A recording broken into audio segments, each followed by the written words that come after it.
নমস্কার বন্ধুরা, কেমন আছেন আপনারা? আশা করছি ভালো আছেন। আর আমিও কিন্তু ভালো আছি। আবারও নিয়ে চলে এসেছি নতুন একটা ব্লগ নিয়ে। তো আশা করি ব্লগটা আপনাদের ভালো লাগবে। তো সকালের তো কাজকর্ম বলতে যেগুলো ছিল সেগুলো হয়ে গেছে, আর এখন চা বসিয়েছি। আর আজকে শরীরটা একটু খারাপ, আজকে ব্লগটা দেবার একদমই ইচ্ছে ছিল না। তো তাও আর কি দিলাম, ভাবলাম যে দিয়েই দিই। দুপুর থেকে কালকে দুপুর থেকে প্রচণ্ড আমার পেটে ব্যথা করছিল, তো কমছিলই না। দুপুর থেকে আর কি বলবো, বিকেল অবধি ব্যথা করছিল।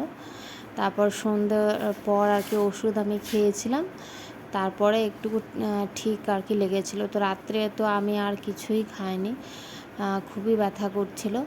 রাত্রেও কিছু খাইনি, দুপুরেও সেরকম কিছু খেতেই পারিনি। ওই দুপুরে খাওয়া দাওয়ার পর বাসন আরও ধোয়া হয়ে গেছিলো, তারপর থেকেই হঠাৎ পেটে ব্যথা উঠে গেছিলো।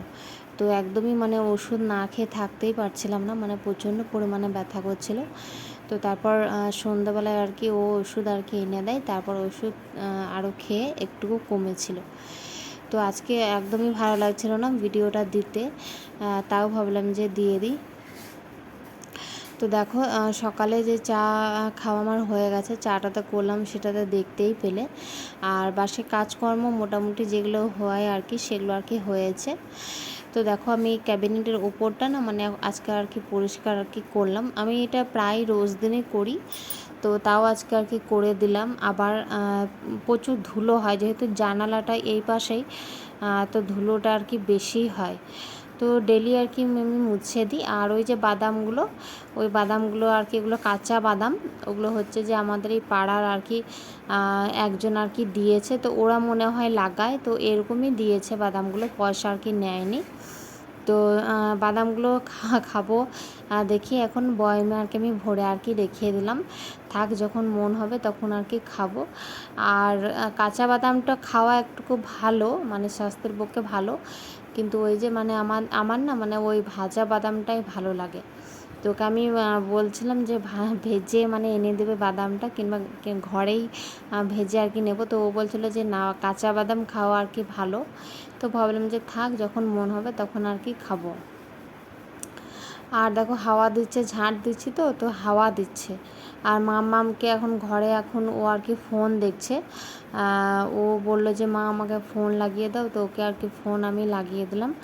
আর ওকে একটুকু চিড়ে ভাজা আর কি দিয়ে দিলাম।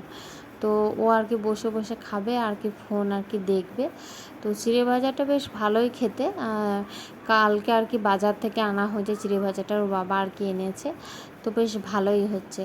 আর এই যে সবুজ চুড়ি সবাই পরেছে, শ্রাবণ মাসে তো সবাইকেই পরতে হয়, যারা যারা জানো বিবাহিত মহিলারা আছে সবাই কিন্তু পরে, তো আমিও পরে নিয়েছি। আর এর কিন্তু অনেক কিছু নিয়ম আছে, অনেক কিছু কি বলবো, সবুজ চুড়ি পরা আর কি ভালো, তো অনেক কিছু নিয়ম আছে। তো দেখো, যাই হোক, আমি এখানে কাপড়গুলো আর কি কেচে দিয়েছি, ভিজিয়ে রেখেছিলাম ওই ঝাঁট দেবার আগে। তো চলো কাপড়গুলো আর কি মিলে দিই। আর আজকে কি হচ্ছে, ওই বৃষ্টি আসছে আর যাচ্ছে, আর মেঘলা মেঘলা আজকে ওয়েদার করে আছে, একদমই রোদ সেরকম নেই, গোটাই মেঘ করে আছে। আর কি সকাল থেকে জল আর কি হচ্ছিল, তো আবার মনে হয় জলটা আর কি আসবে। তো দেখি, তা কাপড় আমি ধরো না কাচলে হবেও না, কতই বা রোজ দিন এইভাবে মেঘের ভয়ে জড়ো করে রেখে দেবো। যদি জড়ো করে রেখেই দিই তাহলে জড়ো হয়েই থেকে যাবে, আর কাপড় অনেক হয়ে যাবে। তার থেকে ভালো আমি কেচেই নিই, হাওয়াতে বাতাসে আর কি শুকিয়ে যাবে। আর ওই যখন বৃষ্টি আর কি আসবে তখন আর কি কাপড়গুলো আর কি তুলে নিতে হবে, আর এমনি করেই শুকাতে আর কি হবে। তো হাজব্যান্ডকে বলেছিলাম যে বাজার থেকে দড়ি আনতে, তো ও আর কি বাইরে দড়ি আর কি টাঙিয়ে দিয়েছে। আর আমি ছাদে বারে বারে ওঠানামা করতে পারছি না, এই বারে বারে মেঘ, আবার এখনই জল, আর দেখো কত কালো হয়ে মেঘ এসেছে, এখনই মেঘ দেখবে আবার এখনই রোদ উঠছে, এইরকমই হচ্ছে। তোকে বললাম যে তুমি বাইরে একটা আমাকে দড়ি টাঙিয়ে দাও, আমি বাইরেই আর কি মিলে দিই। দেখো আবার রোদের দেখা দিচ্ছে হালকা, তো সেই জন্য বাইরে একটা আমি দড়ি টাঙিয়ে নিয়েছি, আর বারে বারে ছাদে উঠতে হবে না। আর ভিজে কোনো জামা কাপড় থাকলে ছাদের সিঁড়ির ওখানে আমি দড়ি টাঙা করিয়েছি, তো ওখানে আর কি আমি মিলিয়ে দেবো, তাহলে আমার একটু সুবিধা হবে। আর এখানে টাঙিয়েছি, এখানেও অনেক কিছু সুবিধা হয়েছে, কাঁথা আর কি মিলতে আরও সুবিধা হবে, ভিজে জামা কাপড় সব এখানে মেলা হবে, তো সেই জন্য ও আর কি এখানে টেঙে দিয়েছে। তো এখানে মোটামুটি আমার যা ছিল সব আর কি আমি মিলে দেবো আর কি। আর তারপর আর কি স্নান আমি করে নেব। আর মামামের এখন খাবার কিন্তু আমি বসাইনি, মামামের খাবার আরও বসিয়ে দেবো। তো দেখো মামামের খাবার আরও বসিয়ে দিয়েছিলাম, তারপর স্নান আর আমি করে নিয়েছিলাম আর চলে এসেছি আমাদের বাগানের ফুল তুলতে। তো চলো তোমাদেরকে দেখাই। ফুল ফুটেছে দেখো আজকে, ওই যে দেখো উপর থেকে একদম নিচ্ছে, দেখো ডালটা ঝুঁকে গেছে, একটা ইয়ে দিতে হবে। কত জবা ফুল ফুটেছে, তো সব একটা করে তুলে নেবো, ওই দিক থেকে আগে তুলে নিয়ে আসছে তারা, লাগানো তো পারবো।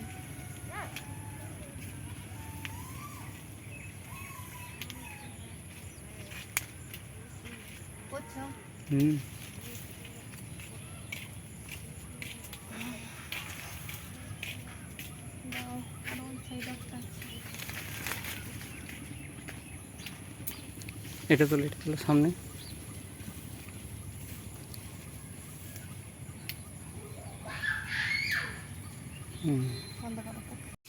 আর এই যে দেখো কত লাল লাল জবা ফুল অনেকগুলো ফুটেছিল, তো আমি এই যে তুলে নিলাম। আর ওখানে কিছু নয়নতারা ফুল আছে, ওগুলো তুলে নেবো, চলো।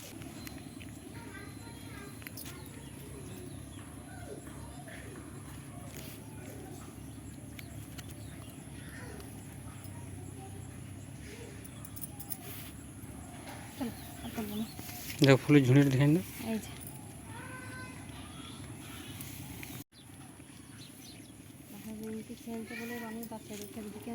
আর দেখো বর্ষাকালে গোটায় কিন্তু সবুজ শাক সবজি, তারপরে সবুজ ঘাস পালা, মানে জল, এইসব দিয়েই শ্রাবণ মাসে আর কি সব কিছুই মানে সবুজ।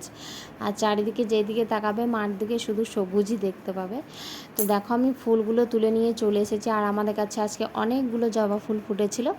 আর আমার এই জবা ফুলগুলো খুবই ভালো লাগে, আমি কিনে আনা করেছিলাম আমার হাজব্যান্ডকে। তো অনেক ছোটো ছিল গাছটা যখন কিনে আনে আর কি, আর এখন অনেকটা বড় হয়ে দেখো কতগুলো ফুল দিচ্ছে আর কি। আগে যখন আমাদের ফুলের গাছ ছিল না, তখন আর কি সবারই বাড়িতে যে মানে গিয়ে আর কি ফুল আর কি নিতে হতো, তো সেই কারণে আর কি কিনে আনা, যে কতই আর কি যাবো যে লোকের বাড়ি বারে বারে ফুল চাইতে, তো সেই জন্যই আর কি কিনে আনা। আর এখন অনেকগুলো ফুল হচ্ছে।